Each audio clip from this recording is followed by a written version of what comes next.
नमस्कार मैत्रिणींनो, स्वागत आहे तुमचं पूनम आर्ट या चॅनलमध्ये। चला तर आज आपण मोमोज बनवणार आहोत।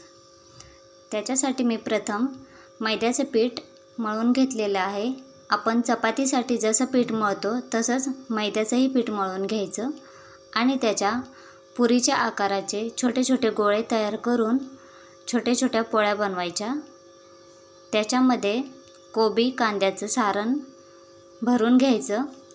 हे जे कोबी कांद्याचं सारण आहे त्याला हिरवी मिरची, लसूण पेस्ट करून फोडणी देऊन घेतलेली आहे। हेच सारण आपण मैद्याच्या पिठाची जी छोटीशी पुरी बनवत आहोत त्याच्यात भरलेलं आहे आणि आपण करंजीसारखा आकार देऊन घेत आहोत।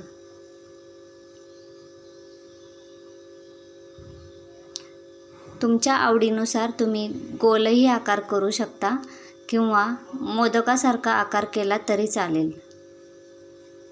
अशाच पद्धतीने दुसरेही मोमोज करून घ्यायचे आहेत आणि ते कुकरमध्ये 10 मिनिट वाफवून घ्यायचे आहेत आणि ते शेजवान चटणीसोबत खूप छान लागतात।